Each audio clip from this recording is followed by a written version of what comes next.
upon the second viewing, it's a lot more poignant. Hello and welcome to today's edition of Frightfully Forgotten Horror Movies. But before we get going, what are we drinking? We're still trying to get rid of Portafoy's Paranoid Porter. Back Jeremy! Portafoy! Portafoy. Portafoy! Portafoy! Portafoy!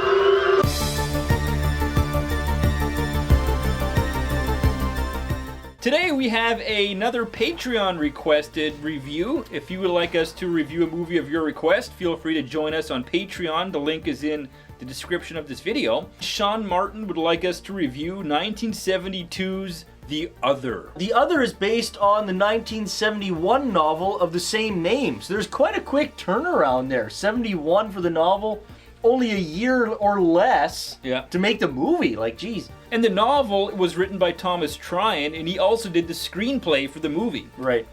It was directed by Robert Mulligan, and he did a very famous movie, To Kill a Mockingbird. Uta Hagen is in this, and she is very famous and influential actor.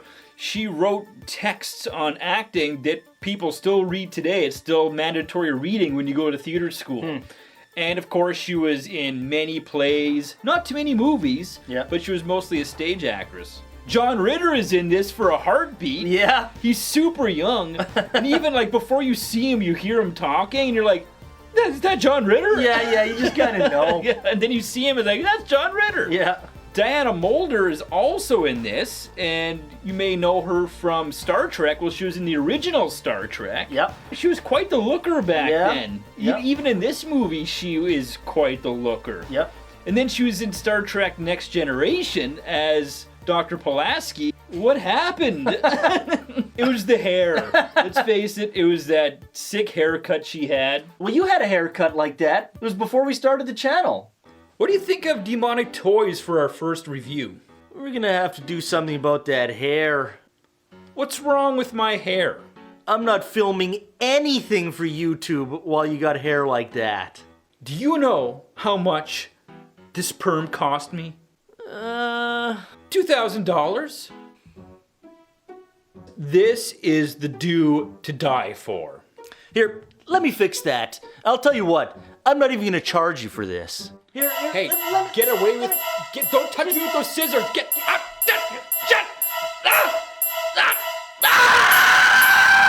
I used to have a nice, thick, full head of hair, till you came and butchered me. Well, I couldn't leave you the way you were.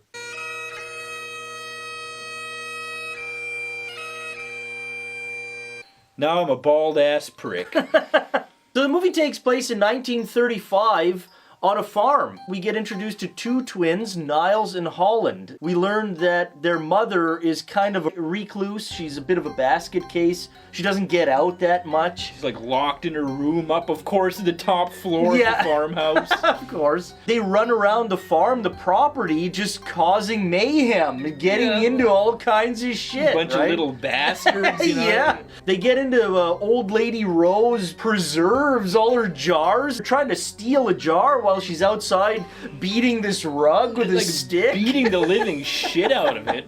It'll just be all in shreds after. One of the boys goes to grab a jar and it falls and breaks, and she turns around and sees him. You boys! You get back home! I'm gonna tell your father! They take off and they go hide out in the barn. Niles pulls out this tin and he's got a ring. And he's got this other thing folded up in a purple handkerchief. You don't know what's in there yet. Yeah. Holland's telling him, it's like, you better put that away, you don't want to get caught with it. And their cousin comes in and sees that he's got the ring. I'm gonna tell on you, you're not supposed to have that. Holland's all pissed off. He's like, damn it, I told you to put it away. You're not supposed to show people that. We don't really know what it is about this ring yet that's so secretive, he shouldn't have it. So we then see Niles. He's walking through the field with his grandmother, Ada. She shows him how to do this sort of astral projection kind of thing on birds. The game, they call it. You want to play the game. You get to play the game. What it is that he kind of projects his thoughts and able to see through the eyes of The bird in this case. He's flying like the bird. There's his cousin up in the loft and he's jumping into all this hay. I'm king of the mountain! And he jumps and there's a pitchfork sticking up and he just show the POV shot of the camera landing on the pitchfork. You're king of the mountain, all right. King of something now, boy. So they have a big funeral, one of the farm hands with that mustache. And he's really upset. Thinks that he left the pitchfork there, blames himself. Exactly. Niles goes upstairs into his room. His brother Holland is on the bed, and they're kind of bantering back and forth. And Niles pulls out that tin again, but this time we get to see what's wrapped in that purple cloth, and it's a finger. Severed finger. Yeah. And then Holland's got that slingshot and breaks the mirror, little bastard. Yeah, you little asshole. They end up going to the carnival, going to this freak show thing, and they see like a fetus floating in a jar. Yeah, and he's all mesmerized by it. They sneak into this sick Fu Manchu show. The super cheap white guy that's got the Fu Manchu mustache. Yeah, that sick eyeliner. Yeah, to make him look all Asian.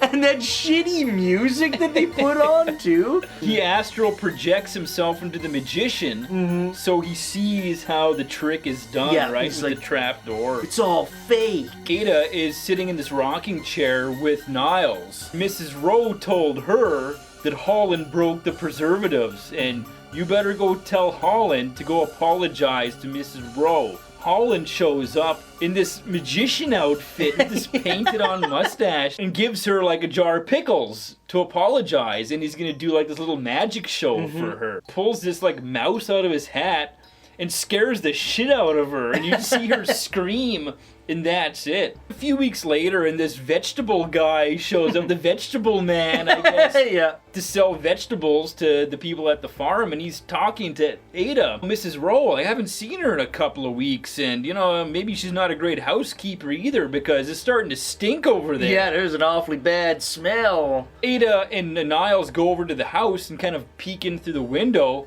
and she's instantly, like, horrified. Yeah, don't look, Niles, don't look. Don't look. And you find out that she's been dead there for several weeks. Yeah. One night, Niles is just kind of playing outside, and he's confronted by his mother, which is odd because she rarely leaves her room. But she found something in his room, and she pulls out that tin with the finger and the ring. And she's like, how did you get these? Start fighting over it, right? And Holland is there too, saying, God damn it, brother. Get it back. In the struggle, the mom falls down the stairs and is paralyzed. Yeah. Niles is sitting all by himself at church. Ada comes in, and he's like, I'm scared. I'm scared Holland's bad. I'm scared he's gonna do something bad. She pulls out the harmonica and says, I found this at Mrs. Rowe's house. This was Holland's, wasn't it? Then Ada says to him, okay, this has to end. We can't do this any longer. Then she takes Niles out of the church and drags him, screaming, to the cemetery, throws him down in front of this tombstone and looks at the tombstone, and it's Holland's name. Yeah. Holland has been dead the whole time.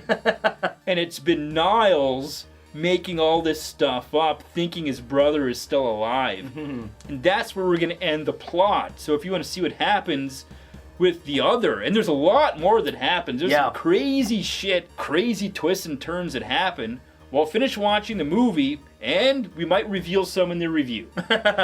So the one thing about this movie is that it's just simply interesting. It's an interesting story with a lot of twists and turns. Basically a story about, you know, loss and death and how people deal with that. And ultimately how not to deal with that.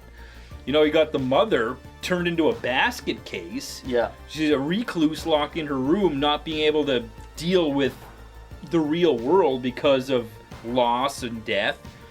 And then you got Niles, too, who's dealing with the death of his brother in the worst way by pretending he's still alive and playing games and ultimately murdering people. Ada's not dealing with all this properly either because she encouraged Niles to believe that Holland's still alive. That's right. So nobody is dealing with any of this stuff properly. Nobody really wants to face what's going on. No one's facing death. There's nobody there to guide Niles properly through any of this, Yeah, right? yeah. So he's kind of just left on his own. When a kid is that young, they don't understand how to deal properly with what happened. Holland's death maybe was partly caused by something that Niles did too. He drowned in the well. Mm-hmm.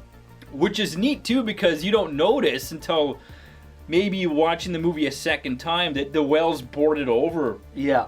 Yeah, there's little clues. Little right? clues like that, right? Which is another great thing about this movie is all the little clues and hints they throw you like that. Like the well being boarded up and the mother's always crying at the well, but you don't know why.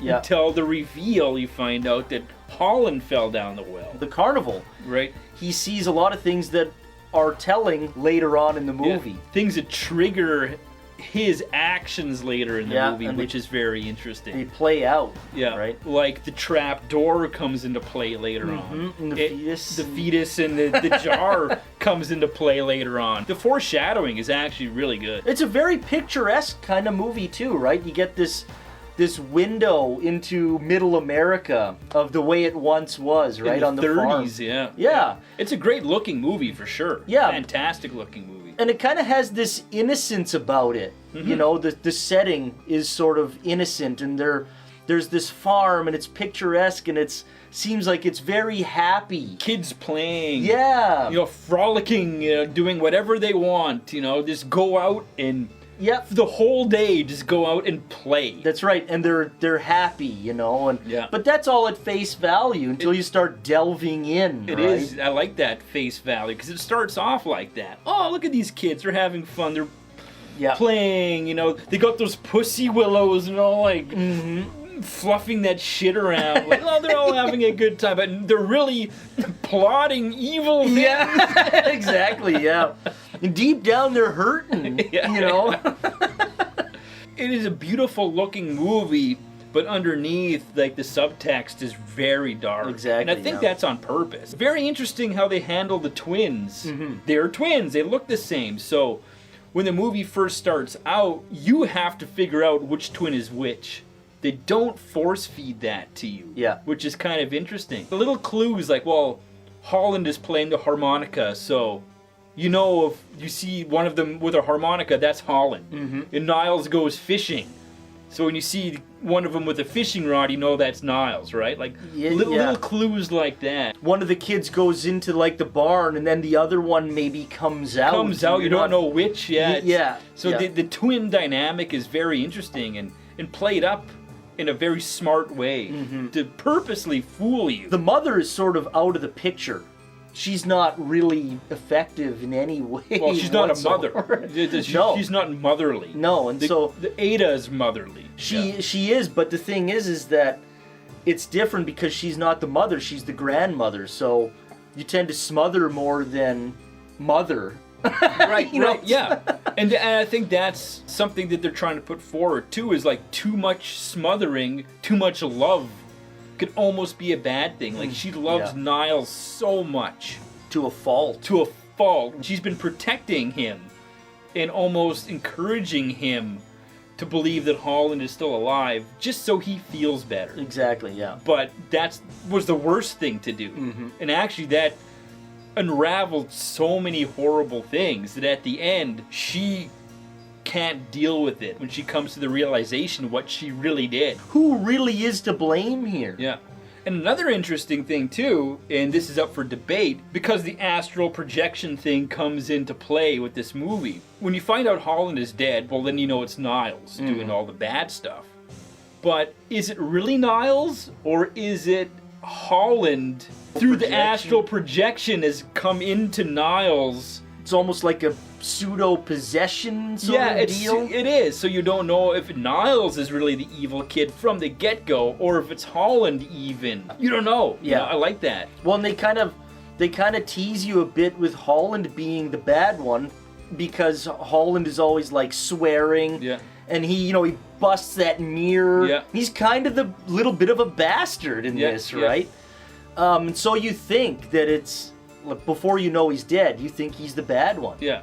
Then when you find out he is dead, you're like, well, So it was Niles all along, or is Holland kind of possessed Niles to a degree? You don't know. You know, that's interesting. This movie has a crazy, crazy ending. Like it gets really dark. darker than I think most movies would go today. Yeah, and horrible.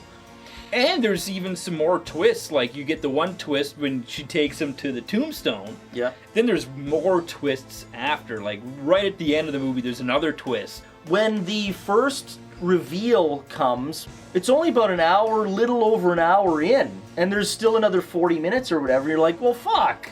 Yeah. Well, like, you know, so you kind of think, well, did they blow their load too quick here? It doesn't just simply go downhill and just end off, and it's like, eh. It does finish very strong. Yeah. This movie is kind of almost all about the last 40 minutes. It does have issues though. Mostly it's pacing issues. It is really slow. They could have cut out several scenes. Yeah, of them just playing in the field. Of the kids just like with those pussy willow things running around, like it doesn't go anywhere. There's like a lot of useless scenes. Yeah, you yeah, know? just for filler it feels. The author of the book who did the screenplay even said himself, he's like, I wasn't happy the way the movie was edited. Yeah. Which tells me that he wasn't even happy with kind of the structure of it and the pacing of it. I think it's a fairly solid movie. Yeah, it's fairly solid. Just it could have been cut down by maybe 10 minutes. Yeah. But I think it's forgiven. You know, it's like, I think it's a hell of a lot better than a lot of movies they could do nowadays with the same subject matter, right? It's the kind of movie that makes you think afterwards. You still think about it when it's over. It's not just like credits roll, hit stop, and go to bed. You know, you're kind of like, oh, fuck, like that movie has something to say. It's not a mindless slasher kind of movie, right? No. The kills actually mean something in this. Everything means something in this movie. That's one of these movies where, like, the symbolism, everything means something. Everything is saying something. Yeah, yeah. Every action is like a statement. No scene with dialogue in it is really a throwaway scene. Everything feeds into the whole picture. It requires 2 watches. Because the first time I watched it, I think I even turned it off about halfway through or whatever. And you told me when I said, well, the next review is going to be the other, you're like, oh, that was kind of boring. Yeah, yeah. Upon the second viewing, it's a lot more poignant. I remember it now. Yeah. You know, it's like it did something. Yeah, I know what you mean, because even skimming through the movie to write the review, when we kind of skimmed through it to get all the plot points, I was noticing shit. I was like, oh, I didn't get that the first time. That was smart. Yeah, yeah. And I think a lot of the clues are subtle. Yeah. And so, you can just, it goes right over your head the first time. So if you like old school 70s slow burn horror thrillers, check out The Other. Yeah, we didn't even mention John Ritter because he's only in it for like a minute. Yeah, his character is like not even consequential at all. But there you have it. So until next time, keep drinking.